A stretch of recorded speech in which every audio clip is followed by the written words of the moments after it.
मराठी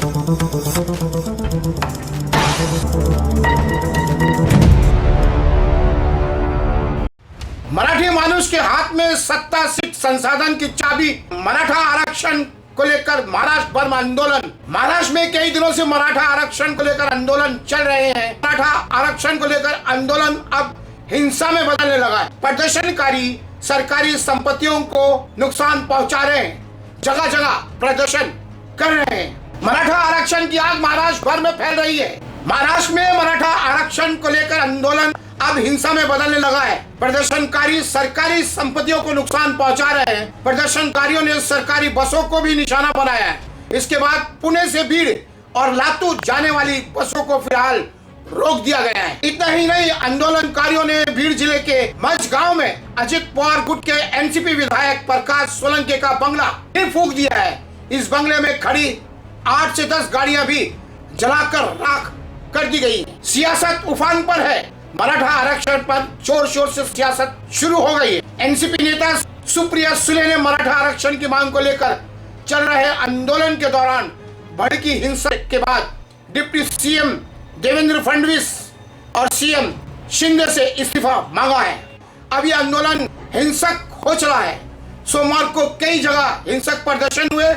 प्रदर्शनकारियों और पुलिस के बीच झड़पें भी हुई। इस बीच मराठाओं के आरक्षण के लिए शिंदे सरकार ने भी तैयारी शुरू कर दी है। आखिर महाराष्ट्र में मराठा लंबे समय से अपने लिए आरक्षण की मांग कर रहे हैं। साल 1982 में मराठा आरक्षण को लेकर पहली बार बड़ा आंदोलन हुआ था। 1982 में मराठा नेता अण्णाभाऊ साठे ने आर्थिक स्थिति के आधार पर मराठाओं को आरक्षण नजरअंदाज कर दिया था, तो उन्होंने खुदकुशी कर ली थी। इनका दावा है कि सितंबर 1958 तक निजाम का शासन खत्म होने तक मराठाओं को कुणबी माना जाता था और ये ओबीसी थे, इसलिए अब फिर उन्हें कुणबी जाति का दर्जा दिया जाए और ओबीसी में शामिल किया जाए। कुणबी खेती बाड़ी के से जुड़ा समुदाय है, इसे महाराष्ट्र में ओबीसी में शामिल किया गया है। कुणबी जाति के लोगों को सरकारी नौकरियों से लेकर शैक्षणिक संस्थाओं में आरक्षण मिलता है। अनशन पर बैठे मनोज जरांगे का कहना है कि जब तक मराठियों को कुणबी जाति का सर्टिफिकेट नहीं दिया जाता तब तक आंदोलन जारी रहेगा। मराठा आरक्षण को लेकर जो आंदोलन चल रहा है उसकी शुरुआत 1 सितंबर से हुई थी। ये लोग मराठाओं के लिए ओबीसी का दर्जा मांग रहे हैं। वहीं मराठा आरक्षण की मांग पर भूख हड़ताल पर बैठे एक्टिविस्ट मनोज जरांगे ने सोमवार को कहा कि मराठाओं को पूरे महाराष्ट्र में आरक्षण चाहिए, न कुछ इस क्षेत्र में। जरांगे 24 अक्टूबर से भूख हड़ताल पर हैं। महाराष्ट्र में मराठा लंबे समय से अपने लिए आरक्षण की मांग कर रहे हैं। साल 1982 में मराठा आरक्षण को लेकर पहली बार बड़ा आंदोलन हुआ था।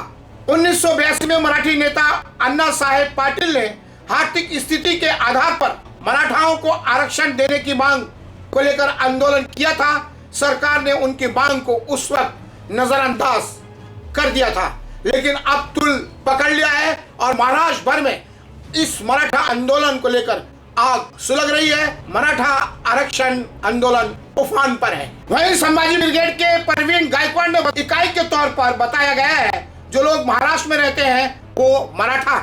गायकवाड़ के मुताबिक जाति तो व्यवस्था के आधार पर तय की गई है। कुणबी तो बारिश पर निर्भर सीमित किसान थे। उनमें से एक जो लोग खेती बाड़ी का काम निपटाने के बाद क्षत्रिय की भांति योद्धा की भूमिका निभाते थे, उन्हें मराठा कहा गया। अब धीरे धीरे वो सेनापति कैसे बड़े ओहदों पर पहुंच गए।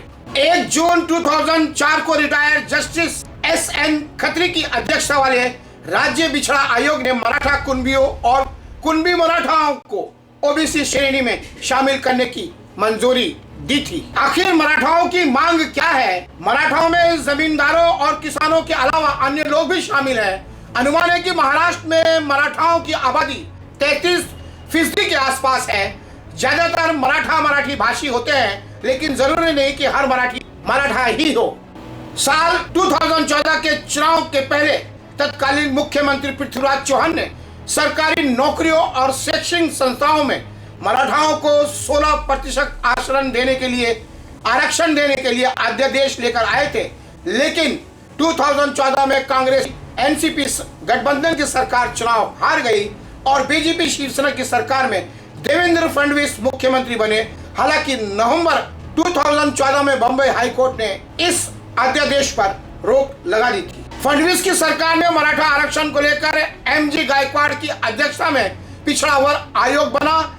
इसकी सिफारिश के आधार पर फडणवीस सरकार ने social and education backward class act के विशेष प्रावधानों के तहत मराठाओं को आरक्षण दिया। फडणवीस सरकार में मराठाओं को 16% का आरक्षण मिला, लेकिन बम्बई हाईकोर्ट ने इसे कम करते हुए सरकारी नौकरियों में 13 और शैक्षणिक संस्थाओं में 12 कर दिया है। मई 2021 में सुप्रीम कोर्ट ने इसे रद्द कर दिया है। सुप्रीम कोर्ट की 5 जजों की संवैधानिक बेंच ने कहा कि आरक्षण की 50% की सीमा को तोड़ा नहीं जा सकता। कांग्रेस के बाद मराठा एनसीपी की ओर लोग चले, बाद में शिवसेना और फिर बीजेपी की तरफ उनका रुझान बढ़ गया।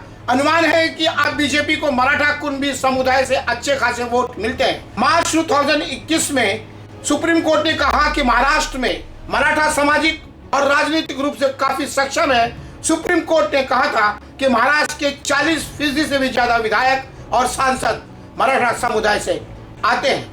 एक स्टडी के मुताबिक महाराष्ट्र के विधानसभा चुनाव में लगभग 45% सीटें रही हैं और 1980 का दशक छोड़ दिया तो महाराष्ट्र की कैबिनेट में कभी भी हिस्सेदारी नहीं रही है। मराठा आरक्षण को लेकर हो रहे आंदोलन पर शिंदे सरकार फंसती नजर आ रही है। ठाकरे गुट की शिवसेना ने इस मुद्दे पर विधानसभा का विशेष सत्र बुलाने की मांग की है। इस बीच मुख्यमंत्री एकनाथ शिंदे ने बताया कि 11,530 रिकॉर्ड में कुणबी जाति का जिक्र है और मंगलवार से नए जाति प्रमाण पत्र जारी किए जाएंगे। उन्हें यह भी बताया कि इस मुद्दे पर गठित retired justice Sandeep Shinde committee मंगलवार को अपनी रिपोर्ट देगी, जिस पर कैबिनेट में चर्चा की जाएगी।